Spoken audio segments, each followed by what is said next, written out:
problem there, but welcome to Finding the Balance. Yeah, I got a little bit of a setup now. It's taking some work to get it kind of working given the resources I have right now, but I'm hoping to get that fixed here really soon. For right now, this is what I got to work with. I hope that's good enough for you. I'm going to try and work on that this right here a little bit more. But like I said, this is what I have right now. Excuse me. And by the way, I'm gonna try to make that intro song better. If you're wondering where I got that song, I made that song a while ago. Man, it must be at least a year ago. Made that song. It was an unfinished project. I kind of sort of got sidetracked and lost interest in finishing it. So, and I'm sitting here thinking about, what am I gonna do for a theme song for this thing? If I take it that far. I just couldn't think of anything. I'm like, maybe I could use some songs that are made by other artists and stuff like that. But I don't know what the trouble I have to go through to get that. I just really don't feel like doing that. And so I was like, yeah, is there anything I've made, that could be useful? And I'm thinking, and then I found this song that I made a while ago. It's like I said, unfinished, and I probably won't finish the song itself, but the two parts that are part of the intro and the outro of this. I may work on just to make it better, especially because I have new music production software to do it in. But that's my intro. Hope you liked it. Hope it gives you a little insight of my musical taste. I'm a metalhead. Yes, I am. I don't always listen to metal, but I like. I'm one of those Satan worshiping metalheads. So, anyways, that's sort of the intro I have going now for this program, and but that's neither here nor there. I wanted to try and talk about a few things, and let me first start this with because I have a lot of things I really want to try to get done here within a reasonable amount of time. Reasonable is in my standards at least an hour. Probably won't, but we'll see what happens. To start really quickly here. And with finding the balance, what do I call this? Finding the balance. I'm gonna get to that eventually. Right now, there are just a lot of things going on, and I think they're really pressing. Hopefully, I can show you an application why I call it finding the balance here. It get to that eventually. And if you want to check it out more, I wrote an article on it on my blog website, which is findingthebalance.net on WordPress. I have an article. It's my very first article, so you might have to kind of dig through the archives. I always call archives. I don't know why archives. This should be right there on the right side of your screen if you go to that, and you can see the primary reason why I call this Finding the Balance. So, anyways, to start this one off, I want to talk about my activity, you could say, in terms of talking about the current crisis going on with coronavirus, COVID-19.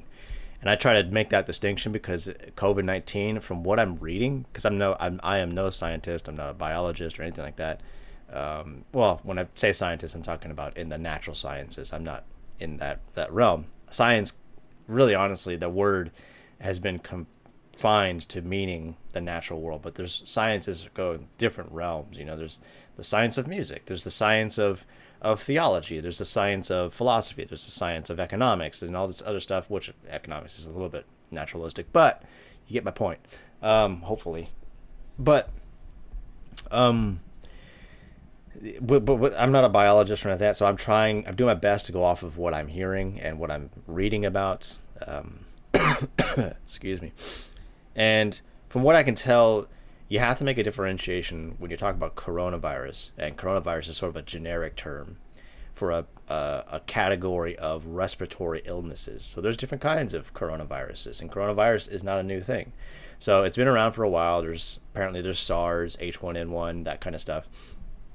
But COVID-19 is a new one, and that's one of the reasons why I think we're kind of getting a curveball here. That's one of my main contentions in this whole thing. But I want to make I I want to make clear about something here before I really get started on some of this other stuff, because I think it's important to set this up before I go into what else I'm going to talk about here.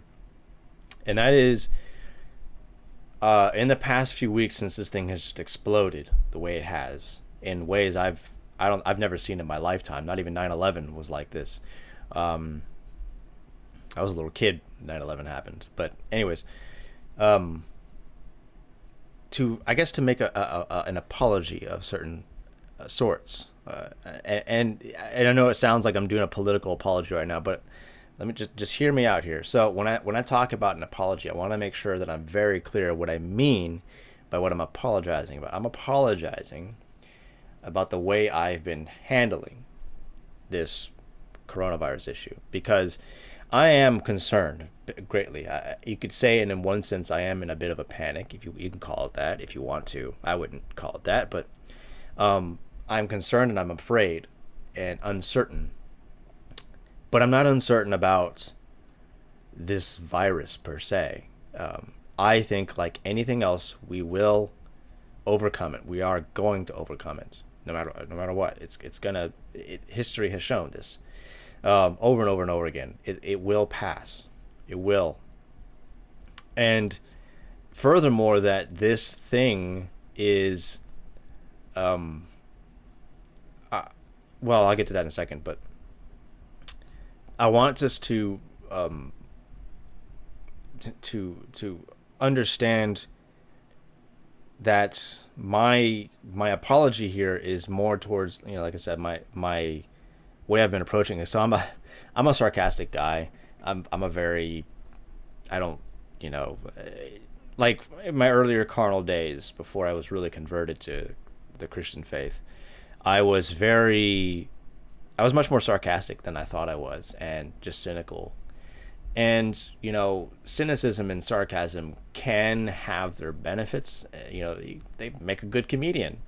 But they can also be bad and do bad things and do harm to people. And I've used my cynicism. My cynicism and my sarcasm has gone unchecked for most of my life, but many, especially my young adulthood.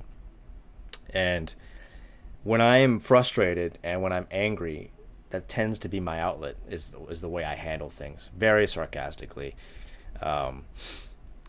And so I posted a meme. I made a meme the other day, and it was, I got the idea for the meme talking with family about this whole coronavirus issue and what it's going to have, the impact it's going to have on us, our response to it, the impact it's going to have on us, not the coronavirus itself.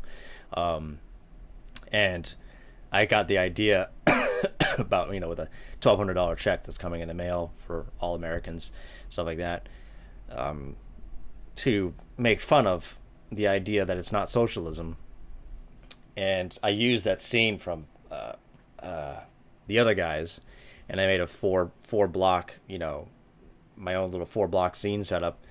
And it's that one part where they're trying to figure out how to stop that towards the end, when they're trying to figure out how to stop the transfer of all the money and stuff like that. And the one guy's, when they're like, how are we gonna stop this? There's no way we can do this, when Mark Wahlberg's character says that to Will Ferrell's character, and then the other guy goes, "You could let me go, and I'll give you each $10,000. I'll give you $10,000 each."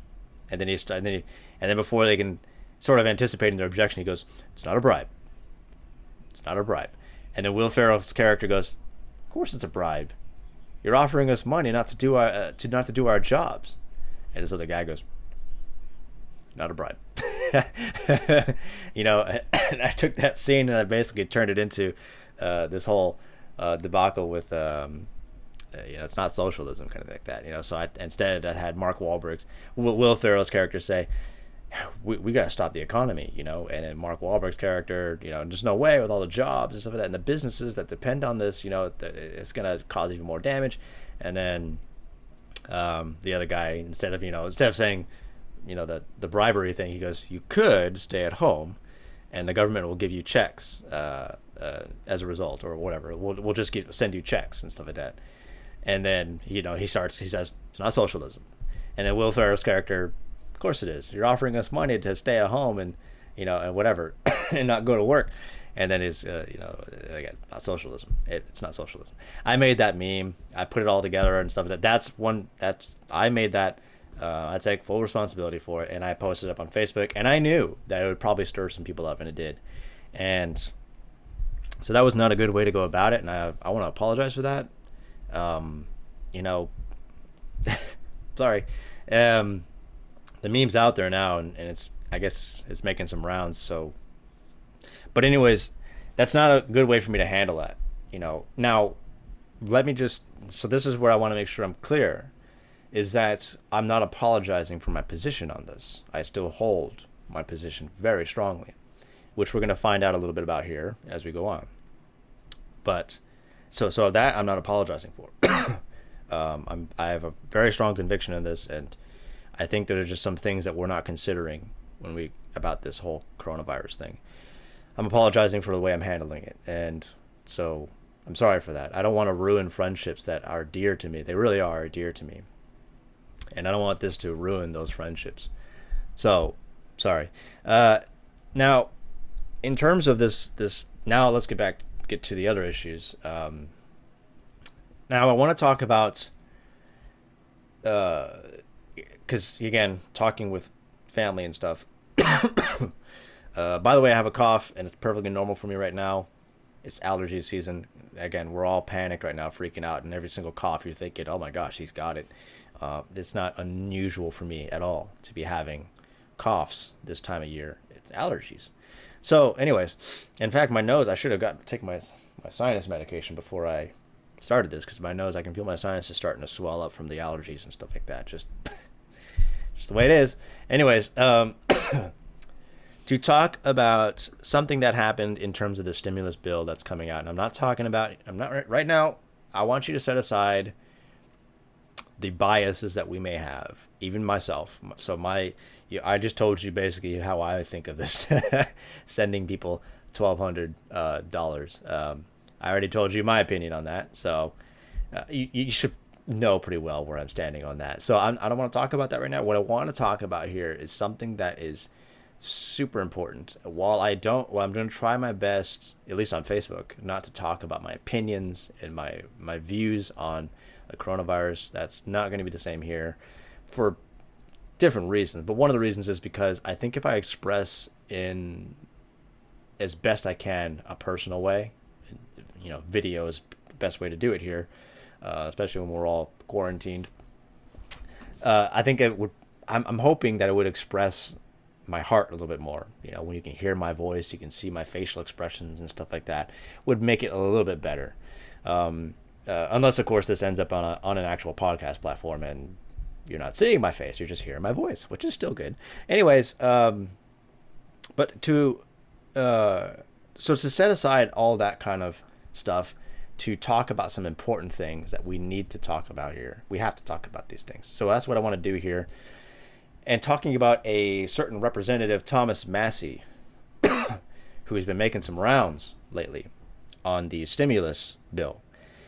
And so if you don't know, Nancy Pelosi held up the voting on the stimulus bill for like 5 days, something like that. And you can look all this stuff up. It's something like 5 days, almost a full week. And the American public, of course, as a whole in general, understandably, rightfully so, is like, what's the deal, guys? We got to get this thing through. Come on, we got to do this. What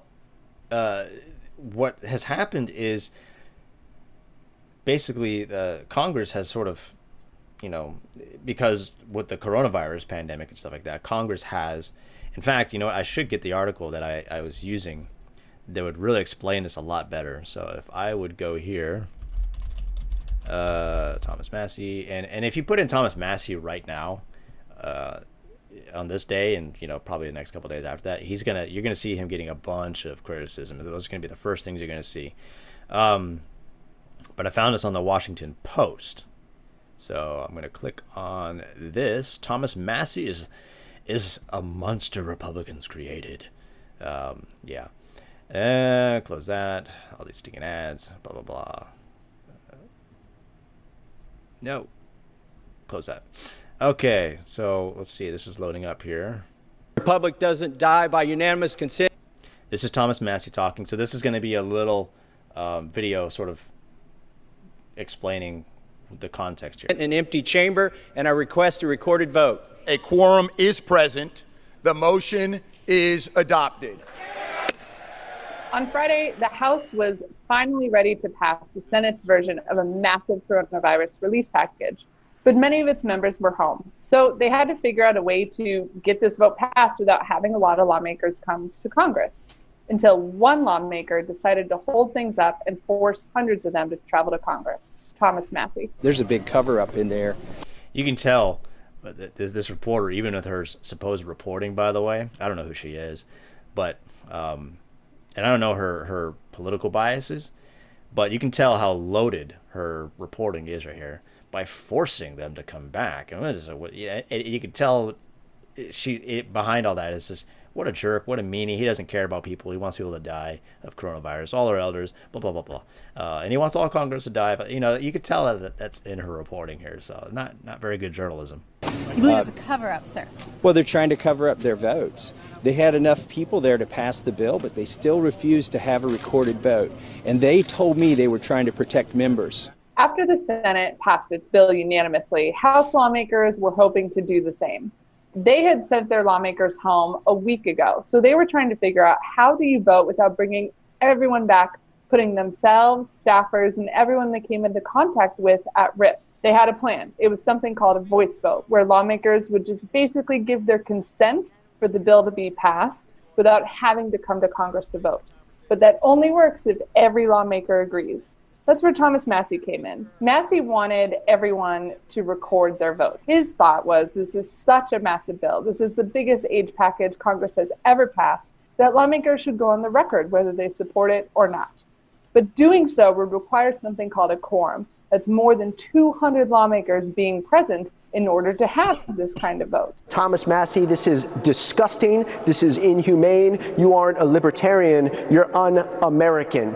If we push this back 24 hours, there will be blood on Thomas Massie's hands. We're hoping that my colleague, Representative Massie, comes to his senses and does the right thing for the American people here. One grandstander, maybe. You might have one grandstander. Lawmakers on both sides of the aisle were really upset about this for a couple reasons. One, the bill was definitely going to pass. Two, timing is of the essence here.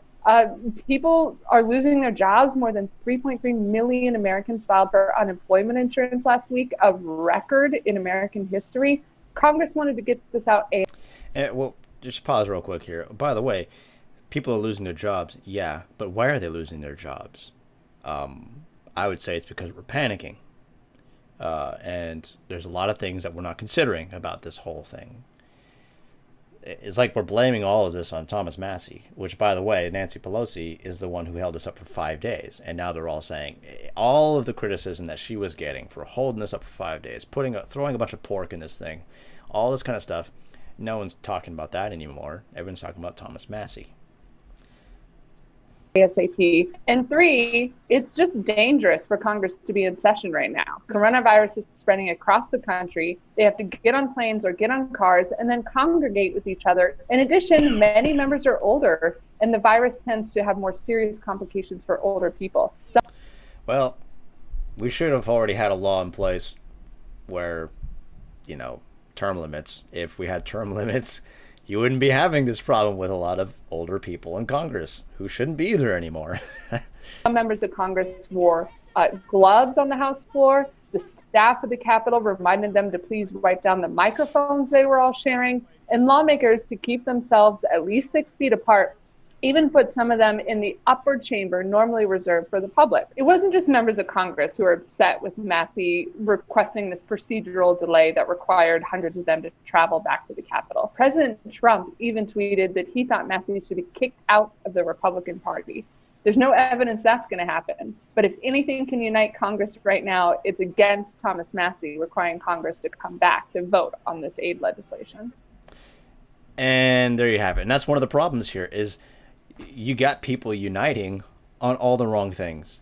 So what's up with Thomas Massie here? What if you're looking at that just in and of itself, you might think, what a jerk, what a punk, But What you're not reading about is the concern that Thomas Massie has. Excuse me. And it's a constitutional concern. Excuse me again, where the Constitution is concerned. And let me just read you what his concern is here, because I wouldn't, it's funny, with all this time off, extra time and stuff like that, I'm reading a bunch of stuff, and it's actually kind of enlightening. So I've, for the first time, and I feel kind of dumb about this, but for the first time, how many of us have actually read the Constitution though? So, and all the articles and stuff like that of the government and everything like that. Well, I took the time to not only read it, but to make an article thing that I'll talk about here maybe in a little bit. But in the Constitution of the United States, in Article 1, Section 5, says, each house shall be the judge of the elections, returns, and qualifications of its own members, and a majority of each shall constitute a quorum to do business. So you need to have a quorum. It reads further, but a smaller number may adjourn from day to day, and may be authorized to compel the audience of absent members in such manner and under such penalties as each house may provide.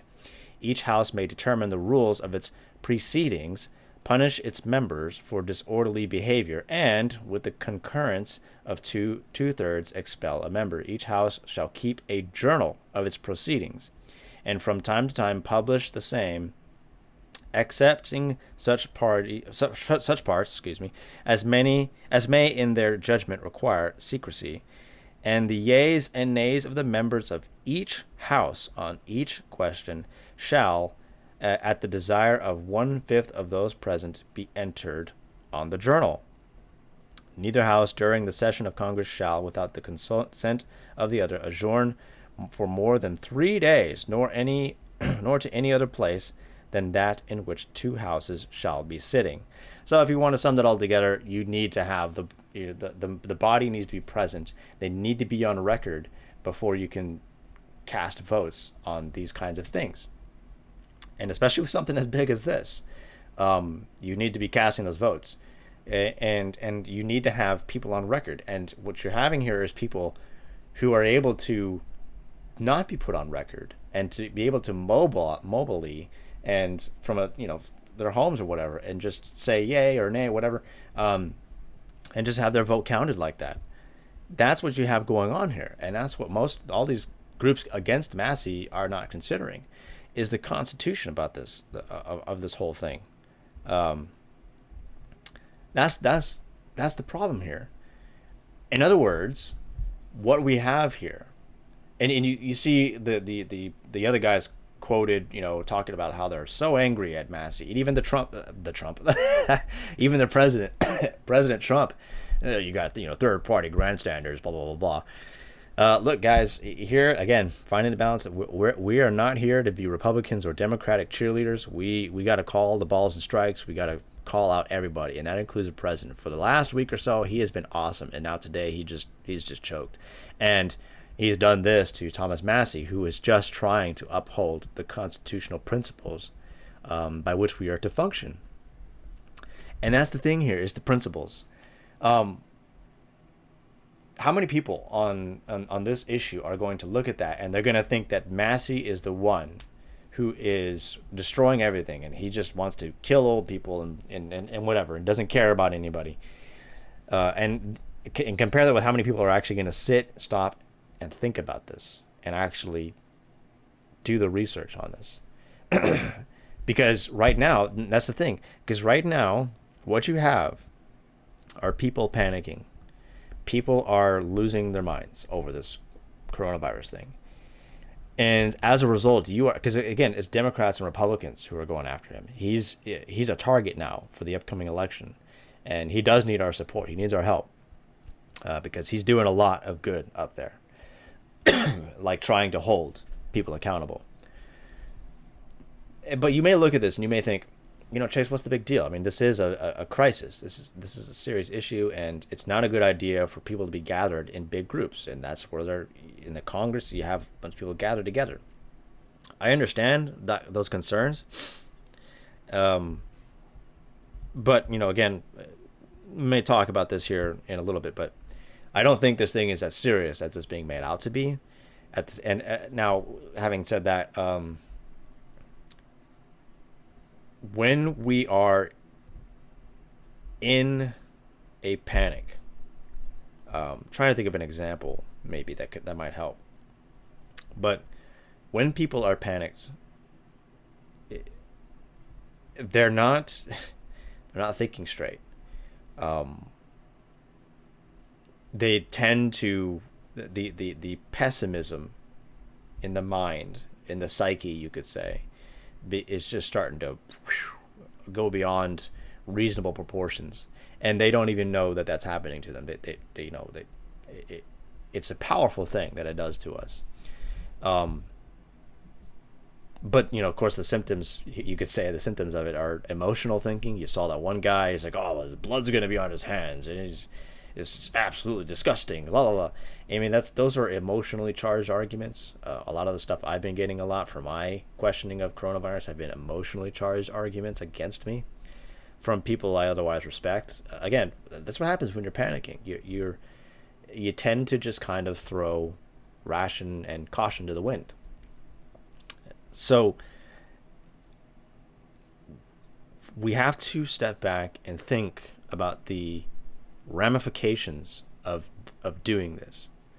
In the first place, again, we are willing to throw away a constitutional principle. So that's the first thing. I mean, whether you like it or not, that's what you're doing. You may say, well, in this sense, it's a good idea, but I'll get to that in a second. 2, what kind of precedence is this setting for us in the future? Isn't this... I mean, look, I'm reading doing church history and stuff like that right now. Irenaeus and his... Irenaeus was around the late... what is it? 2nd century, I think. The late 2nd century. And, so around the year 170-ish to about 200 is when he was active. That's when he was, I believe, around 177 AD. He took over as bishop in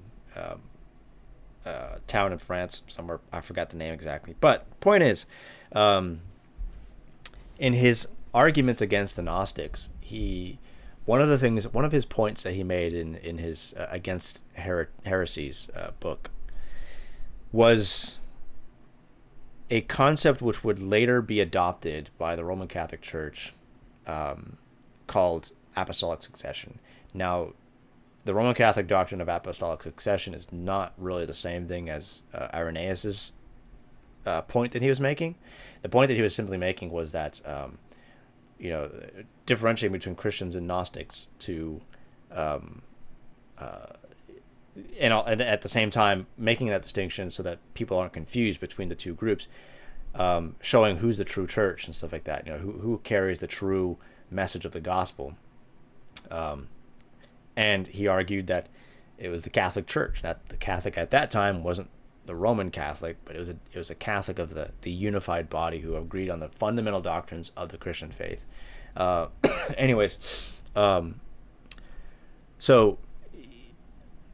those churches that are the Catholic Church can be shown. The Roman Church, for example, and which is his main example, I believe, is connected to the apostles, because the apostles taught in those churches, and their letters are in those churches, their writings are in those churches and stuff like that, and they're being preached and stuff like that faithfully from those letters and stuff.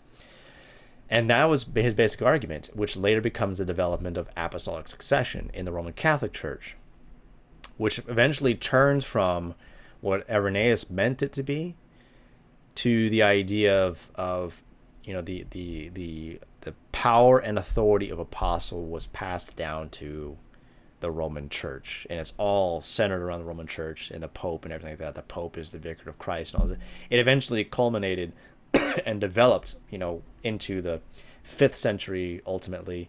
It was starting from Irenaeus, it progressively going to that direction, till it eventually got to the papacy, that the Pope now holds the seat of Peter, basically, in Rome. And that was a development that happened as a result of just a tiny little thing from Irenaeus. That's all it took. It took a couple centuries, but it's all it took. And there's plenty of examples of this. That's the one that's most fresh in my mind because I just read about it in my church history studies. So what, and you can find all kinds of examples like this, of little things, just those one moments where we just took the principles that were important and just tossed them aside because we're fighting the Gnostics. We're in a battle right now. And this is what happens when, a lot of times when you're in battles, and we're in a battle right now with this whole thing, but you're in those battles, and then caution gets thrown for the wind. When you panic, you start to just the tunnel vision sets in, where you're paying attention to, you're so focused on this one thing that you're not paying attention to your surroundings, and you can cause unwarranted, unnecessary, and most certainly unintentional damage to the area around you. It's a kind of a ripple effect. Couldn't doing this set forth the precedent of saying in the future, why even have these quorums in the first place? You know what? Maybe. Why not? Especially given, what COVID-19, let's say we're looking back 20, 30 years from now. That COVID-19 thing, or the epidemic, that emergency, stuff like that, all that time it took. And look at this one guy who made it even worse by obstructing more time with going to the Constitution and stuff like that. It's like, we didn't have time for any of that. We had to act. You know what? It's probably better in the future, because look at all the people that died, back then, because of our failure to act. We gotta bypass all this bureaucracy and all this stuff like that. You know what? Let's take the Constitution and we're gonna throw it out and come up with a better way to just get things done faster.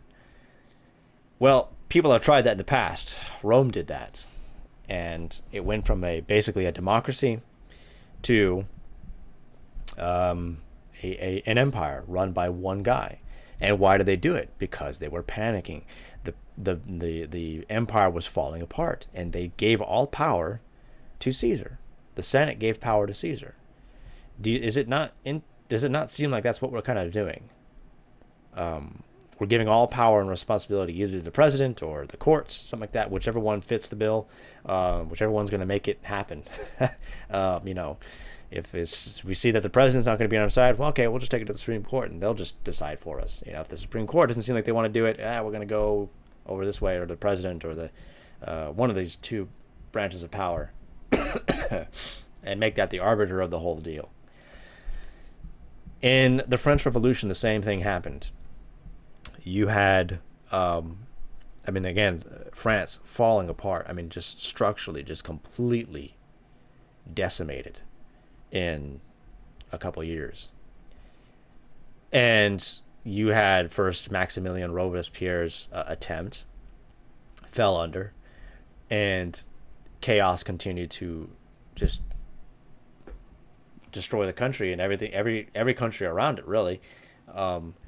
Finally ending with Napoleon taking over and reigning as emperor, king, whatever, of France. And authoritarianism again reigned supreme. Why? Because of the panics. Because people in the desperations look for one person to act, but never asking in what way are they acting. How are they doing it? How are they going about it? Are they making sure to be careful that they pay attention to history, their creeds and the principles by which they are sworn to uphold, or are they just bulldozing their way through to get whatever they need to do? Germany is the same thing. Why did Hitler come to power? Hitler came to power in light of breakdown in society in Germany, in a crisis in Germany, and everybody looks to one guy to save them. Hitler was that guy. He capitalized on that. Absolutely. How do we know that we aren't headed in that same direction right now with something like this? And see, this is why history is so important, guys. I gave you a run through of history where how it repeats itself over and over again. How do we know that what we have done here with Congress by allowing, for the first time, sorry for that, the idea that we don't even actually need to be in the halls of Congress to make votes or anything like that. How aren't you setting the precedent then? Like, what's the meaning of this entire body anyway? Then, it's just like what people do with Scripture when they start to just say, when they start to get more liberal with how they can behave with Scripture. Eventually, you get to the point where we are today, where people just don't even believe it's God's word anymore, and they can tweak it and all this kind of stuff and do all kinds of crazy things with it. How do we know we're not headed in that direction here? There you go. Anyways, before I move on from that to my next point here, I thought it would be cool to help people, because right now more than ever, and especially when you have a lot of time on your hands, to be able to do a lot of reading, and important reading, not reading about stupid stuff, just dumb things, 25 meaningless facts or something like that. Why not read the Constitution? Because we're going to need it right now. We really need it, because we're in a panic right now, and right now more than ever, what people need is information that is telling them to cool their jets. I guess that's the simple way to put it.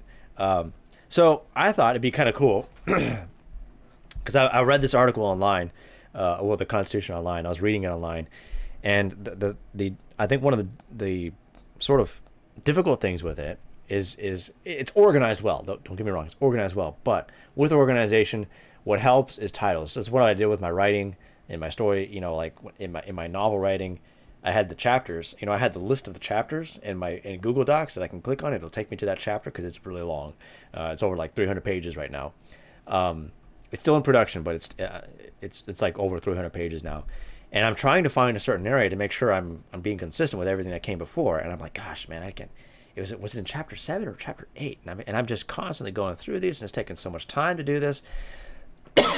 Well, I finally decided to name the chapters to give me hints, give me basically a general synopsis, you could say, of what that chapter was about. So that'll trigger the memory in my own mind of, oh, that's where that happened. That's where that's the chapter I want to go to. And that's what I did. Well, I basically did the same thing here with the Constitution. So I'm going to probably publish this article on Google Docs, not on my blog, because it doesn't really seem to match the purpose of that blog. But anyways, I call it the Constitution of the United States guideline to its content. So the Constitution of the United States has a total of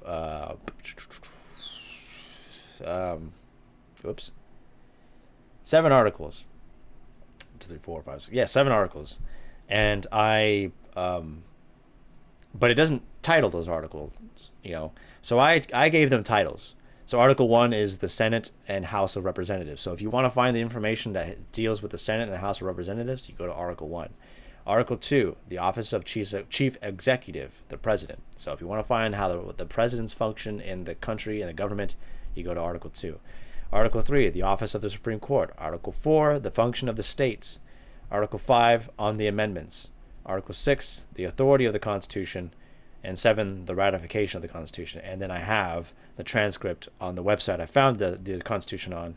I have the link to it. So I'm going to post it up for people to read. You can check it out. I really encourage you to. It's a good idea to do. So that might just help you navigate the Constitution better when you're trying to find a specific area. So now,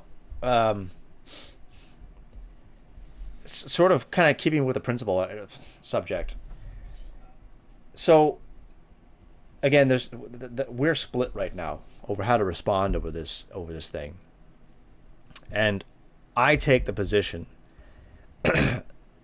that while this is a difficult time, and I by no means am saying that this is a hoax. I'm not saying that this whole thing is a hoax at all. It's a serious thing. COVID-19 is serious. It appears to be doing some damage to us. I don't believe that it's doing the kind of damage that we think it's doing. And I'll talk about that in a second. But you see even the president of the United States, who's supposed to be a Republican, and the Republicans, they're supposed to be the constitutional guys, talking about Massie in this way, and they want to throw him out now for standing on constitutional principles. And again, you might be sitting here thinking, yeah, but we're in desperate times right now. We don't have time for what? Principles? See, when you're doing that kind of stuff, you're setting a precedent. You're going down a dangerous road to where we're willing to say principles are important up to a certain point. Well, if the principles don't matter in the clutch moments, they don't matter in the first place. They're meaningless. They're nothing. And so we should then, by that standard, just throw the principles out and then base our principle, you could say, on whatever works. So it's pragmatism, whatever's going to work at the time.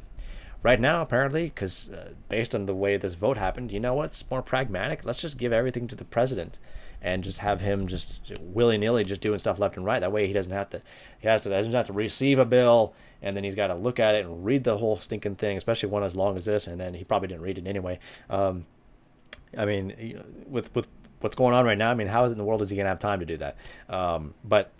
So, you know, he would have to read the whole thing and read it carefully, and he's got to find his problems with it, and he's got to, you know, point out his problems if he has it with it, and then send it back, and then they got to go through the problems, and then all that stuff, and then send it back to him, and then see if he likes this version now, or if he does like it, sign it, and then send it back, and then they take a vote on it and stuff like that, and then they pass it.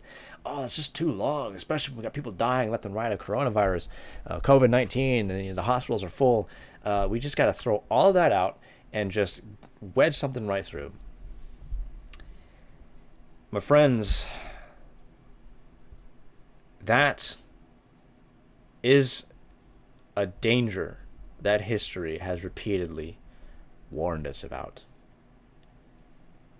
And now more than ever, we must be students of history. We must be. And especially right now, with the time that we have, I was just reading Psalm 90 this morning, basically to redeem the times.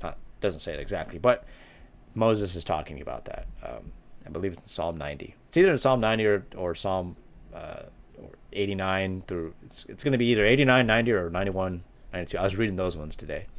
But that to count our days, basically. But Scripture does tell us to redeem the times. Right now is one of those times to redeem. Like I said, I've been taking a lot of time to write and to read and to set this thing up because I want this to be useful to people as well. But we are setting. This is. There's one thing if I can get one thing to my friends who are looking at this from a pessimistic perspective, or maybe they're not looking at it pessimistically, but are like, oh my gosh, man, that the death toll is rising. It's getting crazy out there. We all got to stay inside, kind of stuff like that. My friends who I think are panicking, I think you're panicking. And I based it on the fact that the way you're talking to me in my attempts to understand this thing are not ways I've seen you act in the past towards different positions that would disagree with you. I've tried to post things that I'm going to talk about here. I've seen people that I otherwise respect just completely totally dismissed it. Didn't even want to hear it. I would throw these numbers at them, but yeah, but Chase, the people are dying. Yeah. But we right now more than ever, guys, we have to tread very carefully where we're going. We are in dangerous ground. And when I say dangerous, I'm not talking about COVID-19. I'm talking about how we're going to respond to this. Are we going to be students of history and learn from the men and women before us?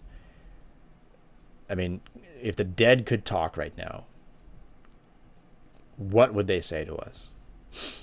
Would they tell us, like those who died, those who may have been all in for Hitler, and then later on learned about the concentration camps. I'm not saying that we're going to be doing stuff like that eventually. Don't get me wrong here.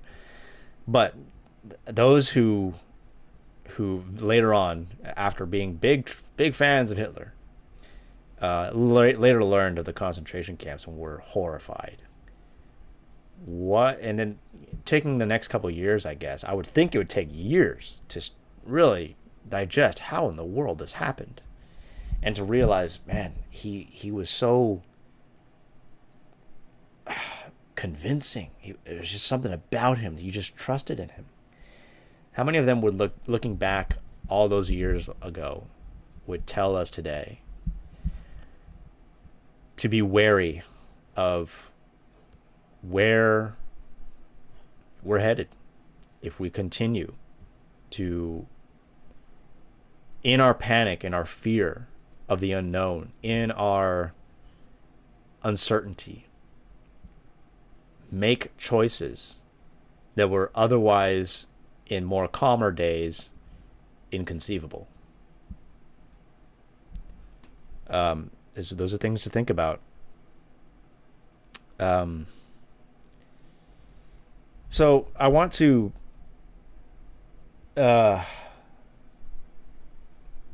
some articles that I've been trying to get people to see, and I want you to understand again that I'm not here saying that this isn't serious, that there's nothing going on here, that just go on blissfully as if nothing's going wrong or anything like that. COVID-19, as I've heard, is a very contagious and dangerous virus, and it can seriously just ravage a body and kill them in weeks, if not days. I'm not discounting its lethality and its seriousness. At the same time, what I'm trying to get people to see and understand is, if I can sum it up, I'm trying to get you not to panic. Don't lose your mind. Because that's going to make things worse. And right now we're panicking. I'm seeing friends on Facebook. All they're showing me is, the death toll's rising, the death toll's rising. Well, of course, the death toll's going to rise. It's always going to rise. You can't stop a death toll from rising. It's always going to go up. You can't make a death toll go down. You can't go from 64 deaths to 51 unless people are raising from the dead. So, of course, it's going to rise. I mean, that's obvious. So, but when you're just paying attention to the death toll, and then you look at things like 40 new cases here, 40 new, all these new cases. Look at all these new cases. See, I had a friend named Jeffrey sent me stuff what's going on in Illinois. Illinois got some pretty significant numbers of coronavirus cases. He sent me the Greenview, I think, church, something like that. I think that's what it's called. Church in there. You can look it up. That got like 40 people suddenly got infected. At least that's the way it portrays it. 40 people. 40 people, and how long, I don't know. But anyways, 40 people apparently contracted the coronavirus, or COVID-19, at least coronavirus. And he's like, dude, it's getting crazy out there. And I went, okay, well, let's look into this. So I went to the Illinois.gov website, all the information I could find there in Illinois, the local stuff. I'm not talking about national news. I'm talking about local news there. I started looking around. It took me almost all night to do this, to find this. I was already doing something. When he sent me that, I stopped what I was doing because I wanted to help him out. So I stopped what I was doing. I spent almost all night trying to find information on this stuff. Excuse me. And so I'm finding the numbers of confirmed cases. They have this big old thing, post number of confirmed cases, and then they have the total testing, which is very helpful. But I wanted to find the rates in which they were doing tests, when that started, and how much that rose over the next couple of weeks or so. And there's a reason for this, because see, when you're just reading the amount of deaths and then the amount of cases, maybe typically you're reading those in separately, and you're not putting them all together and getting a good overview of what's going on. But especially when you're reading about the number of cases that are being recorded, and there's a lot. I mean, there's just suddenly the cases are just boosh. If you go to the CDC website and you look at the number of cases confirmed in the U.S., and it's got this chart, like of bars and stuff like that. It starts from January, it kind of goes up, and then in March, doof, just this skyrockets, just goes way up. Now, if you're looking at that, you're going to go, oh my gosh, this is insane. This thing's spreading like wildfires, going crazy. and then when you take that number and you go, by the half of those people, your mind typically, especially when you're panicking, will typically automatically fill in the rest. If the cases are this high, then the death rate's got to be, oh my gosh, I can't imagine, that kind of stuff. But see, when you're not putting those numbers in perspective, so I spent a lot of time trying to find, along with the amount of confirmed cases, how many were tested.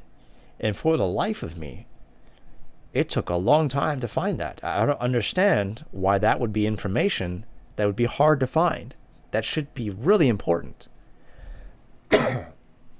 Because if you can find the amount of tests that they did, and then compare that with the amount of confirmed, well, you're going to get you might just get a whole different, so if 80 something, because we have like 80 something, last I checked, which is a couple days ago, it could have risen by then. But a couple days ago, it was like 80 something thousand confirmed cases. Most of those were in New York City. I think like at least half of them. If you have those confirmed cases, and then let's say out of 90,000, okay, well then we got a big problem. But now I don't have the numbers in front of me here. And again, this is like I said, it's a rapidly developing situation. But what I can say is that that happened a couple days ago. I had to do a lot of searching to find, eventually, a couple articles in Illinois. They're all in Illinois, and papers and stuff like that in Illinois. And I found that it would appear, because it had limited information I could go on because I couldn't find anything else. It would appear that from March 1st up until about maybe the 16th, they did a total of 300 tests. 300 tests total. And of that 300, they had like something like 160 confirmed and 1 death.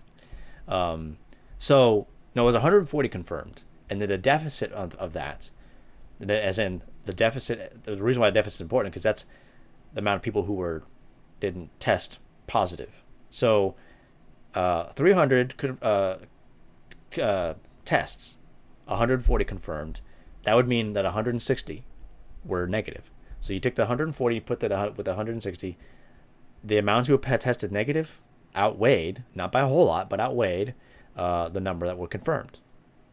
Now, another article said that by the time we got to like March 28th, the testing exploded to from 300 from the beginning of March, from 300 to 22,000. And I saw it on the website too. It was just under 22,000 tests. And of that, I don't remember exactly. I think it was something like 3,000 were confirmed. So you had 3,000. So again, if you take that number, that 3,000 confirmed cases, and you just take that in isolation, 3,000 confirmed cases just in Illinois alone, well, Illinois has got a pretty big population in the first place, but I think it's a couple million, something like that, a million about. So 3,000 to like a million people, you're actually doing pretty good. Anyways, so I looked at that, and then 3,000 confirmed out of 19,000 tests, 22,000 tests. The deficit there, I got a little confused. The deficit was like 19,000. I'm rounding it up to like 19,000. That means out of 22 something thousand people that were tested, 19,000 people were negative. 3,000 people were positive. 64 perished. 64 people. Not 64,000, 64 people. Not 6,400, 64 people perished. Now when you put, I told my friend, when you put that together, when you got that context, which people aren't getting, dude, that changes the whole story. I mean, the ratio, in other words, the more testing they're doing, the more the ratio between, or you could say the death ratio just plummets. I mean, just goes down exponentially. And that's important. And that's happening all over the place. It's even happening in New York. And that's why I would like to direct you to an article on the American Institute for Economic Research, AIER.org. It's an article called, and I'm gonna post all the stuff in the links in the description and stuff like that. What does the growing number of coronavirus cases really mean? That's what it's called. And basically what this article is telling us is that the more we're testing, the more we're finding that the death rate's dropping, and the amount of infected is dropping as well. So it's got these cool charts and stuff like that. Again, this data may be a little bit old. We can go to the data on testing. So 29th of March, I guess it's the total number of tests. So total tests. And this is in, where's this in? I believe this is in the U.S. historical data. So this is in the United States. So the total amount of tests, according to this, would be, oops. I'm assuming the total number, 831,000. I'm just going to round it up, 831,300. 350. So 831,000 people have been tested. 19,000 of those total have been hospitalized. 2,400 total deaths. 65,000 are pending.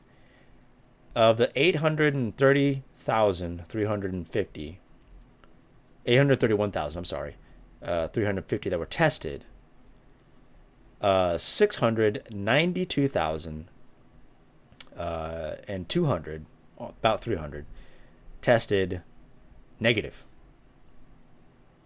So 692,000, that's almost 700,000. We're almost at 700,000 tested negative.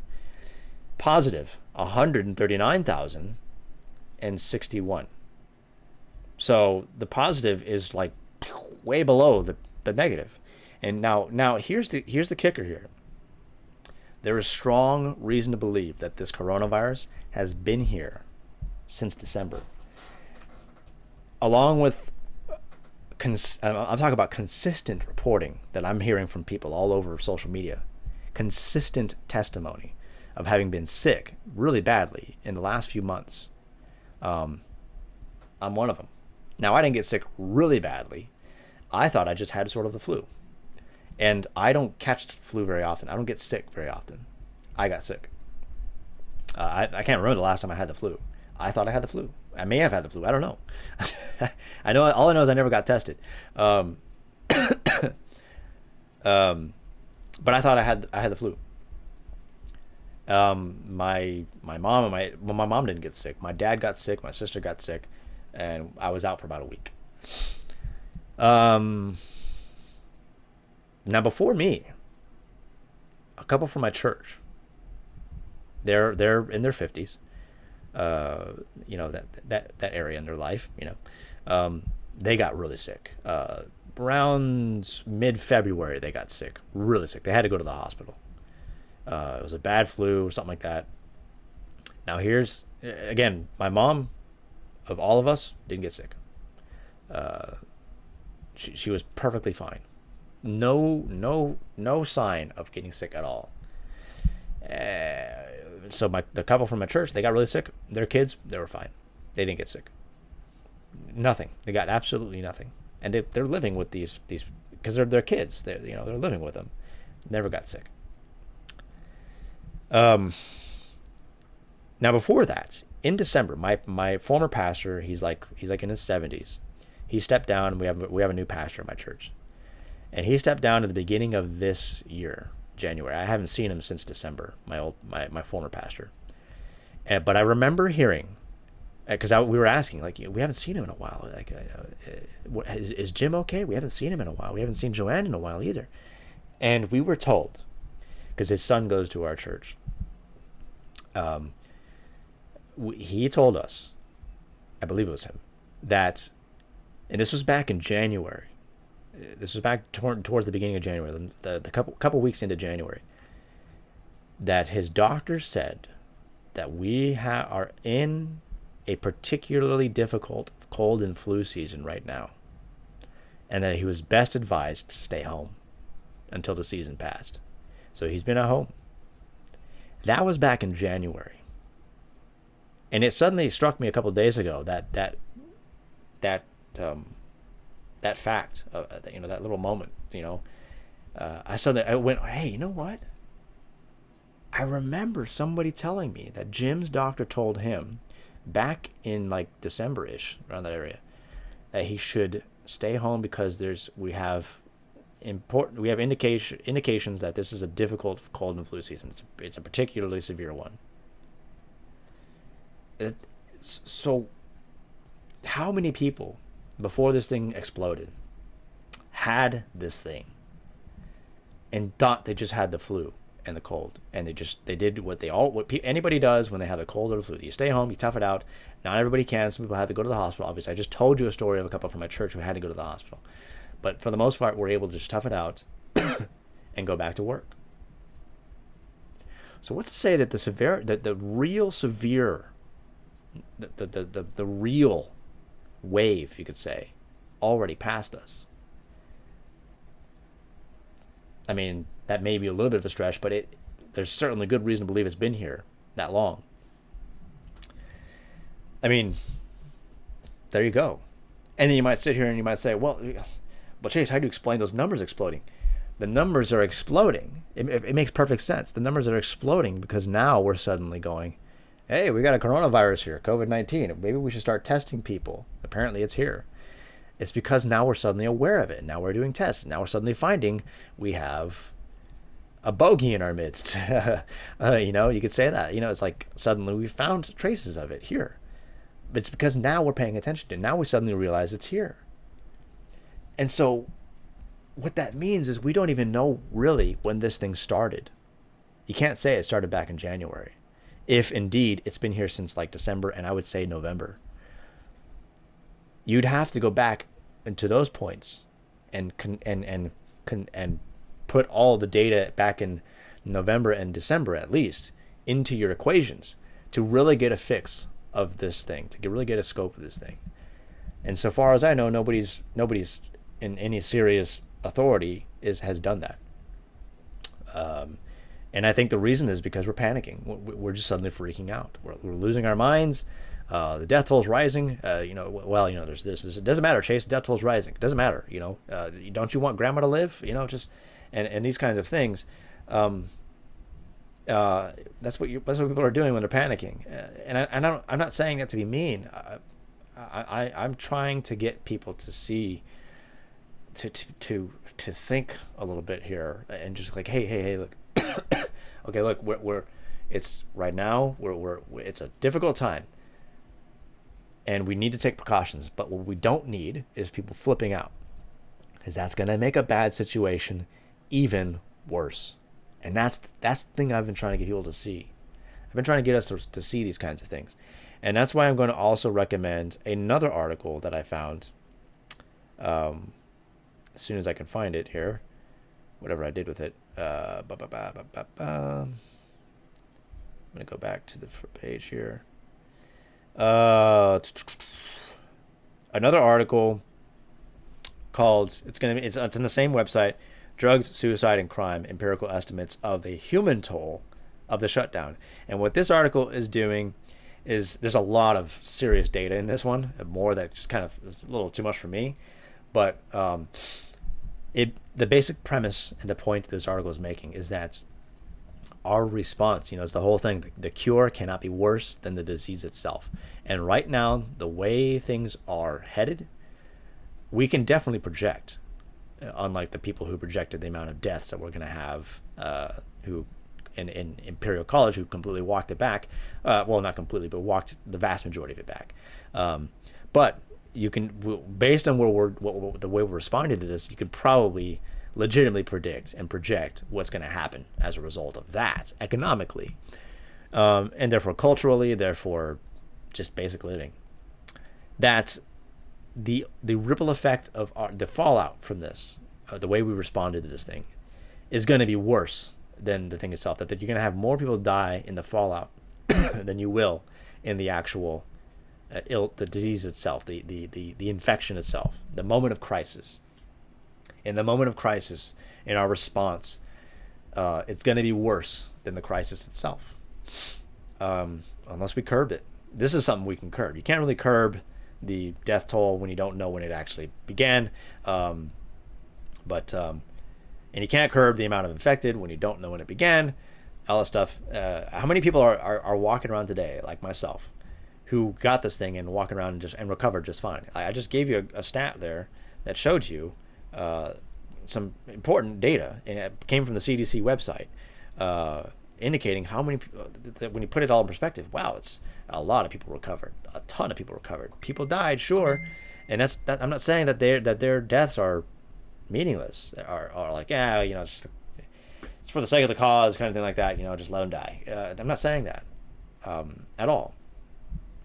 But when you put things in perspective, people die from various other illnesses and complications far more than they have from this thing every year. But we don't call a stop to the economy for that and go, well, their deaths matter, we can't have any of those deaths.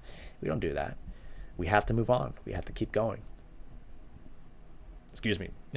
We cannot afford to see, to the people who are in the panic, who are on the side of stay home, that kind of thing like that. I see, what I want you to understand is, I understand your position. I get it. It's a difficult situation for all of us.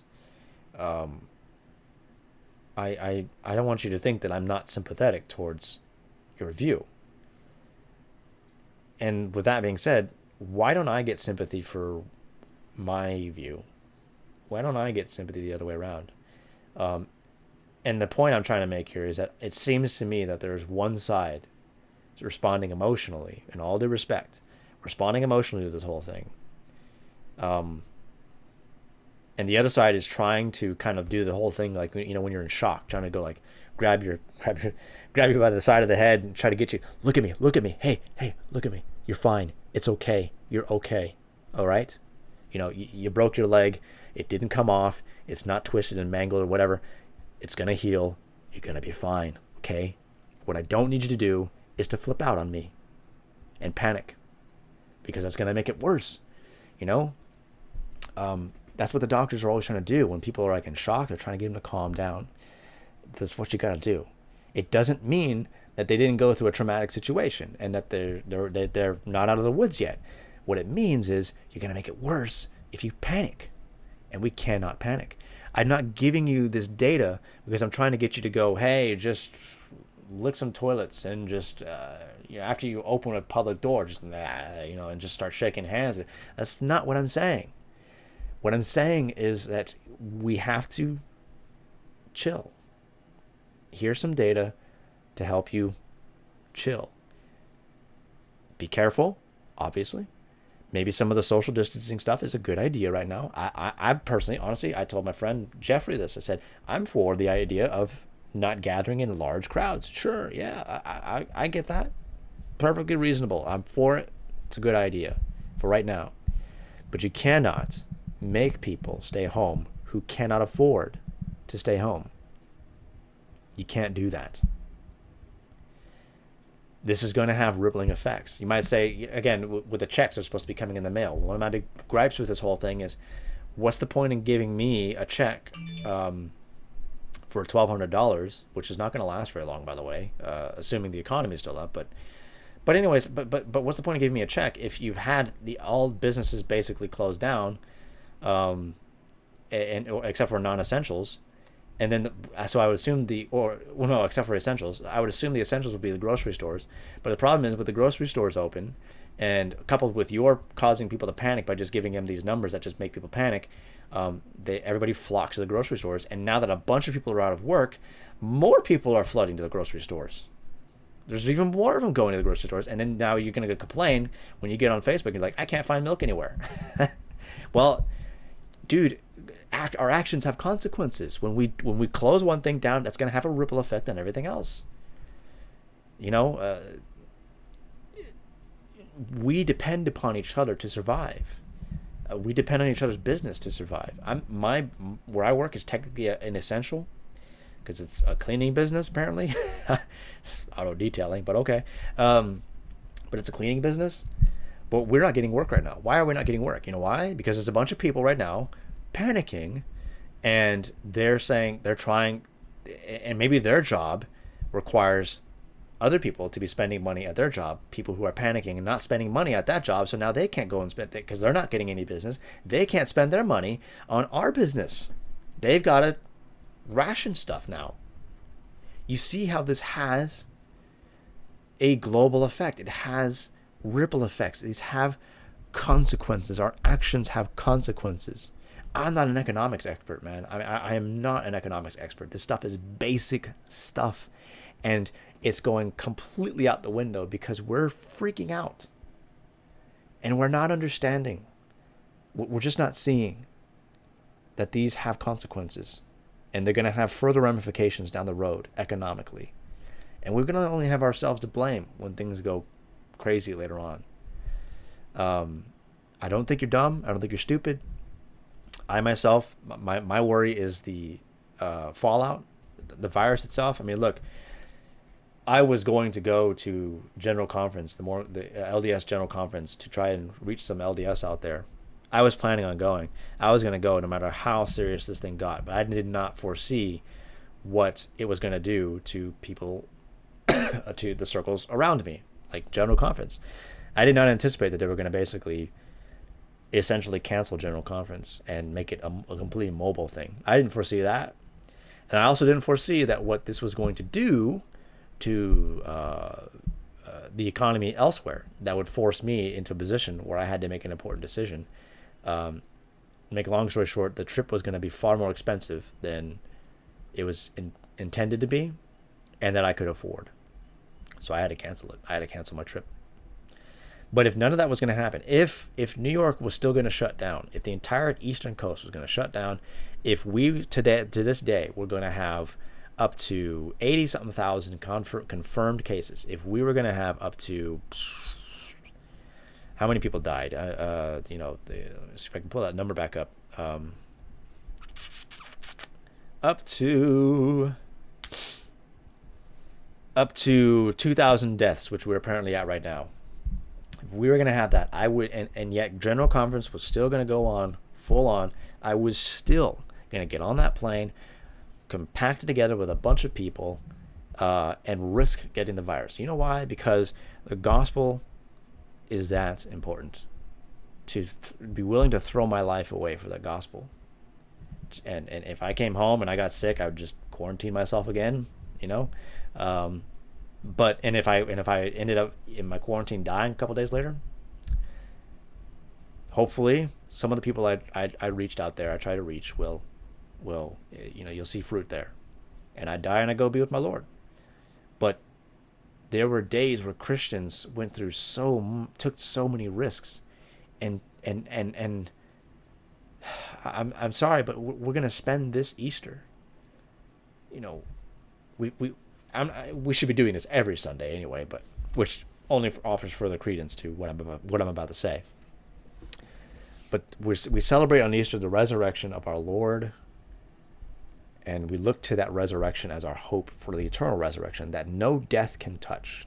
Death is the death we're going to face in this life. It's inevitable. It's going to happen, but we won't have the second death, and that's one of the reasons why we celebrate Easter. It's looking to that as our hope for eternal life, and we're going to be spending that Easter this year, hiding in home, afraid to die, afraid of death.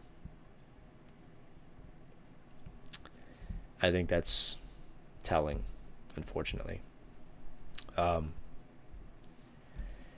So that's something to keep in mind. Now, hopefully with the time I have left, a brief little talk about Deuteronomy 29. Deuteronomy 29 is Moses talking about, if you wanted a summary of the first 5 books, or at least the journey of the Israelites to the Promised Land, Deuteronomy, the end of Deuteronomy is actually a pretty good summary. But you should still go read it anyway. All the context, everything, you should go read it anyway. In Deuteronomy 29, you can look at, and let me first just say that we have to be careful, even in times like these, to be really careful about reading our context into the original intention of things. So what I mean by that is, so you're gonna have a bunch of sermons, and my pastor's doing these things too. I'm not saying it's wrong, but you have a lot of people talking about right now, again, the coronavirus. And so in churches, which are now online churches now, you have a lot of people, a lot of pastors doing everything they can to make application to the coronavirus, every single thing they can. And again, that's not wrong. And it shows that you care about your people. You want to give them answers for what's going on, and show that the Bible has those answers.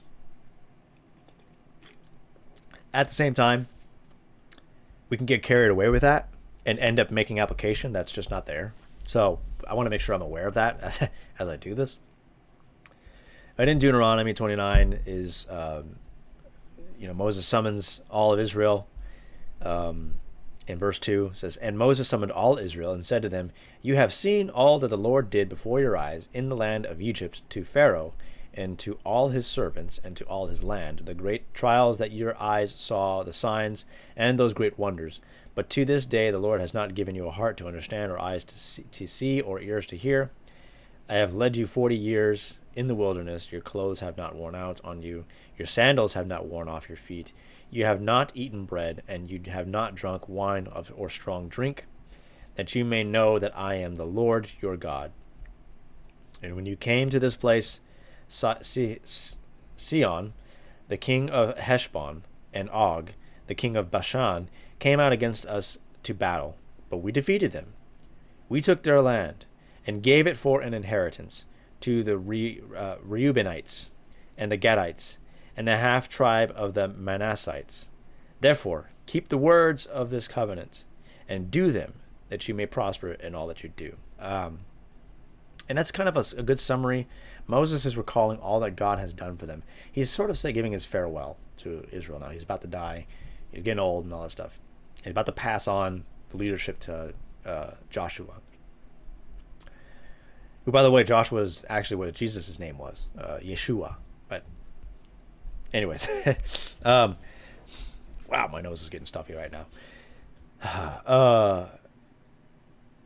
This chapter goes through all the things that God has done for the nation of Israel. All the enemies that they came against, who could have been the demise of Israel. I mean, great trials and struggles against Israel, and God defeated all of them on behalf of Israel. And what Israel is called to, again, here you see, is faithfulness to the covenant, to be faithful to God. And they will prosper. And the more that they're faithful, the more God will drive their enemies away, as you see in Deuteronomy 29. You now, in verse 16, you know how we lived in the land of Egypt and how we came through the midst. So going through, well, let me go back up a little bit here. Verse 12, so that you may enter into the sworn covenant of the Lord your God, which the Lord your God is making with you today, that he may establish you today as his people, and that he may be your God, as he promised you, and as he swore to your fathers, to Abraham, to Isaac, and to Jacob. It is not with you alone that I am making this sworn covenant, but with whoever is standing here with us today before the Lord our God, and with whoever is not here with us today. So there's sort of a foreshadowing of the gospel going to the Gentile world that eventually would happen, much later, but it would happen. And Israel is called to try and invite the Gentile nations in, which they don't do. But anyways, so there's this admonition to be faithful to the Lord in what he's given to us. And I saw it, an application about it here for our current context. Now, again, what we have to be sure here is that we're not, the nation of the United States is not the nation of Israel. Not this Israel. So we got to make sure we're careful about those kinds of things. But has God indeed blessed us with a wonderful nation, which I think is the greatest nation to have ever walked the earth, at least in the Western world? I think he has, absolutely. This is a wonderfully blessed nation, and there was much responsibility in caring for it. And what you see Moses calling here to, why does Moses remind Israel of their past in the wilderness, in Egypt? Why does he remind them of that? To remind them of where they came from, the history, in other words, of where they came from. And to make sure that they're always reading from the law. That's what Moses talks about here as well, that they always read the laws and the precepts and the principles given to them by Yahweh. And so making application here, again, some of the things I've talked about here. How many of those congressmen who just ridiculed, and even the president himself ridiculed Massie for what he did, how many of them have read the Constitution and took it seriously when they made their oaths? I doubt very little of them have. And this is the pattern you see in history over and over again, is we forget our history. Well, first of all, what happens is, because this country is founded on strong biblical parameters, what happens is, what was happening when the United States was founded? So it was a wonderful thing that was happening. There's strong biblical foundations. But what we don't typically talk about is what was going on outside of the American Revolution context and the formulation of the United States. What was going on in the universities at this time and a couple of years later that eventually we like to think, a lot of us think that our big problems started, just like back a couple of decades ago, but really they started back in the 1800s, right? Just a few years after this country was formed. Oh, excuse me. With certain men, I forgot their names, beginning things like public education, but which were not part of the Constitution of the United States, but certain perspectives coming out of Germany of Scripture, liberal perspectives that began see, what they do is they don't come in and just eradicate the foundation. You know what they do? They come in with a little chisel and just bink, crack, a little crack in the foundation. And that's all that's needed. And it just takes time. Crumbles and crumbles and crumbles. Erodes, eats at the foundation. And it's so subtle. It's the frog boiling in the pot. You do it slowly, he's not going to do anything. You do it really fast, he jumps. But that erosion so slowly. And it's generationally slow. And what I mean by that is generations are born into this erosion. And in such a way that it just becomes part of their life, and they don't think much of it. And now if you're studying your history, kind of like what I was doing at the beginning of this, is one reason why I was giving us a little bit of a history lesson, is to provide that context of, to demonstrate to us what history shows us, and that we might see, hey, it wasn't always this way. We've come a long way, and it's not a good thing. When I suddenly step back and I look at where we came from, I'm like, whoa, we're way off. Dude, we're way off. When you're just kind of focused on the track.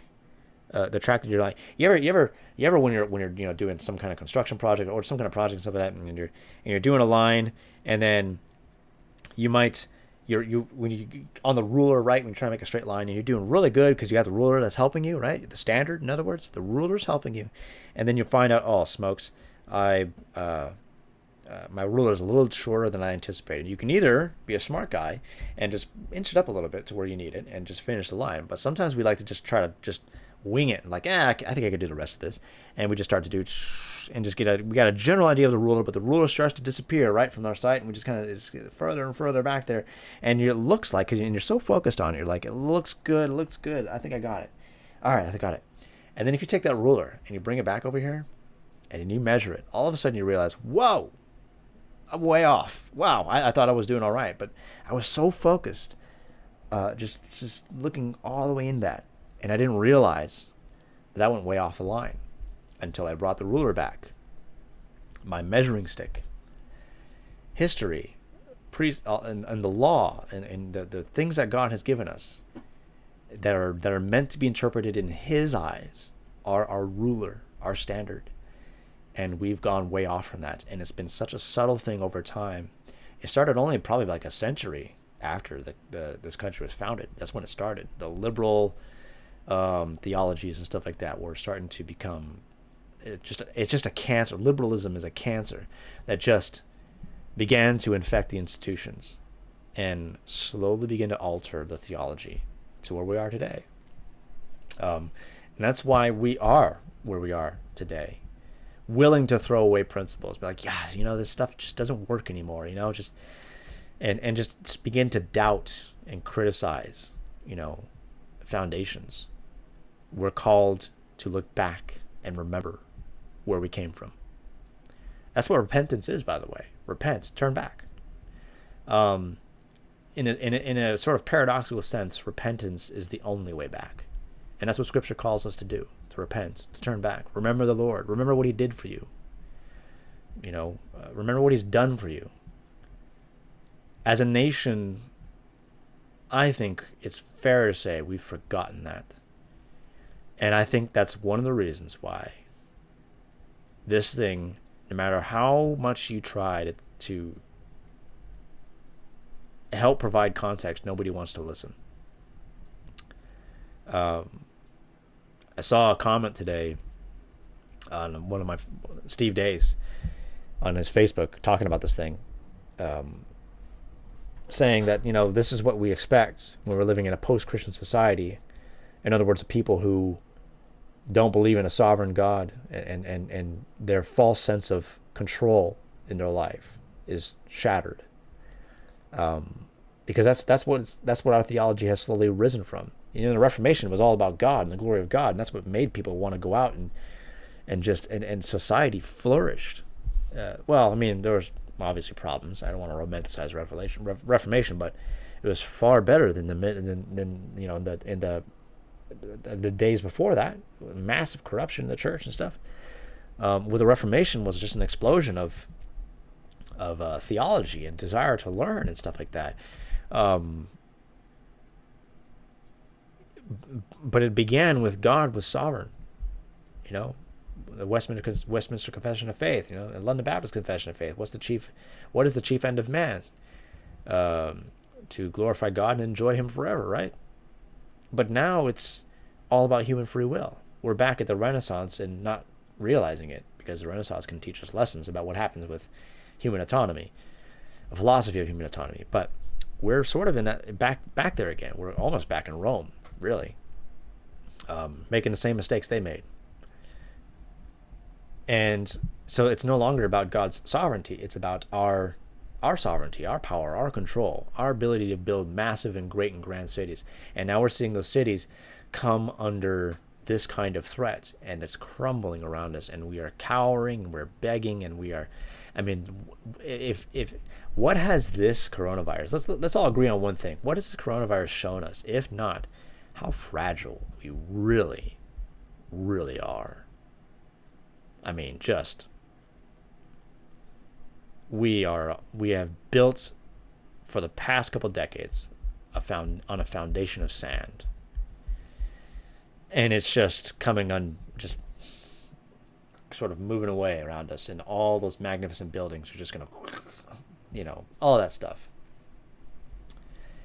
So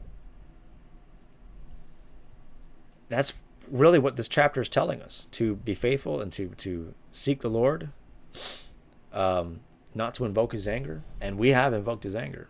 Why shouldn't something like this happen to us? But as I said, as I wanted to make sure I close with this, at the same time, Scripture's always telling us, and history's always telling us, that out of the darkness light comes. Post tenebras lux. Out of darkness. Oh no, I think it's out of darkness, light. I think that's what it says. I should probably look that up, right, just to be sure. Post tenebras lux. Nope, that wasn't it. I just want to. Oh goodness, why is this?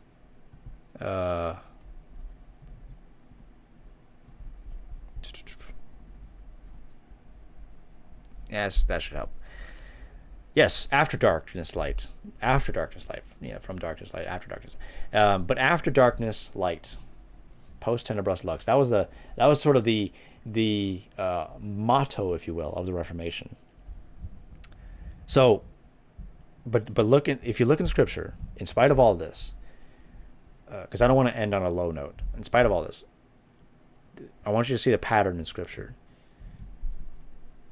In the days of Noah, God judged the world in the flood, right? Terrible, horrible thing. But what came after that? It's like a brand new world. It was start over, afresh, anew. Israel, it's a new. God brings down the greatest society in the world at the time, and out of it, his elect, his remnants, the Israelites, they come out. And it was at the destruction, really, of I'm not saying Egypt perished and was never again. Of course, it's still here, but I'm talking about the empire at that time. The realm of Egypt came crumbling down. It was like the world was coming to an end, but out of it came the Israelites, and freedom from slavery to the Egyptians. Then Israel fell into captivity. Came out after they came into the promised land, by the way. And so, Israel is established in the promised land, fell into captivity of the Babylonians, and then they're brought out. The remnant survive, and they're brought out, and they begin to rebuild the temple under the leadership of Nehemiah, and they're restored. And then Jerusalem falls again, 70 A.D. As a result of massive corruption and just decay and erosion and faithlessness to the Lord. Again, dark times again. Out of that, the destruction of the temple. It was a terrible thing. It seemed like it was the end of the world again. But what happens? Gospel goes now to the world. Gospel now goes out to the Roman Empire, and with the Roman Empire within the Roman Empire is able to spread to the rest of the world, to the Western world, even the East. It sort of things got a little weird in the East, but anyways, but it spread to the world. And then, you could say the Roman Empire fell. It's kind of hard to tell when exactly it fell, but the Roman Empire collapses, and what do you get as a result? Essentially, the Renaissance. The Renaissance had its faults, but it did have its wonders too. Wonderful things that are still helping us today. But you had the Renaissance, the explosion of the Renaissance. And then the Reformation right after that. So again, post tenebras lux, after darkness, light. Then the United States comes along, and now here in a couple hundred years later after that, could God be setting us up for another great grand fall, and out of that something new and wonderful? Post tenebras lux, maybe again. Could be. It could.